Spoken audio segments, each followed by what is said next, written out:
napaluhod, napahiyaw, at napayaka. Selebrasyon ng eksena ngayong January 7 sa bakuran ng Korte Suprema sa Maynila ng mga pumasa sa 2025 bar exams. Bitbit ng 5,594 passers mula sa higit 11,000 examinees ang mga kwento ng pagsusumika. Ang 59-year-old na si Eduardo Rivera Regio, 11 beses sa loob ng higit 2 dekada sumubok bago masungkit ang pinapangarap. Gusto niya raw mabigyan ng sapat na lakas ng loob ang mga anak, kaya nagpursige. This is the first time na bumalik ako sa Supreme Court para panoodin kasi sinuho ko na talaga sa Diyos na ipagkakalob niya na sa akin this time.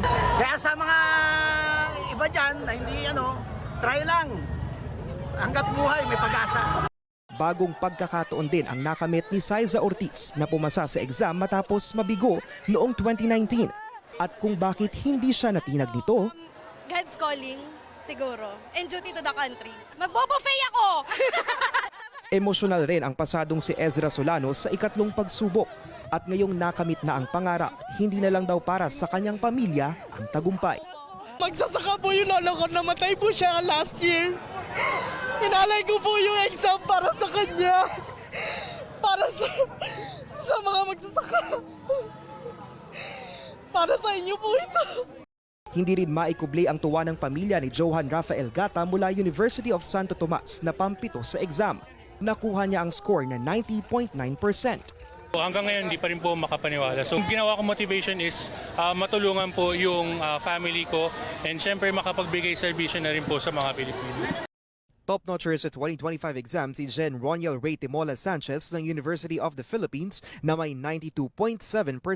Sinundan siya ng mga taga-University of Santo Tomas na si Spenel Albert Declaro at Eliza Agatep Adviento. Habang nasa rank 4 si Angelica De Castro Mitra ng De La Salle at rank 5 si Mark Angelo Galvez Santos ng UST.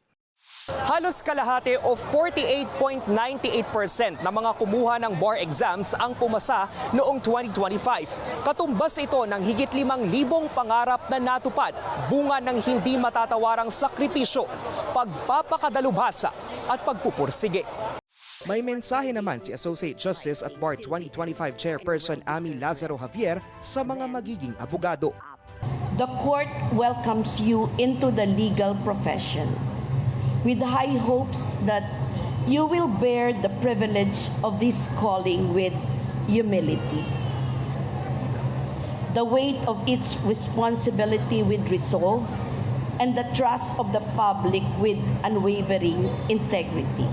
At para sa mga nabigo, it will not be the end of your story, nor the scale upon which your contributions as a member of the legal profession will be measured. Isasagawa ang oath-taking at roll signing ng bar passer sa February 2026 sa Philippine Arena sa Bulacan. Para sa mga impormasyong napapanahon at on-demand, Lance Mexico, Newswatch Plus.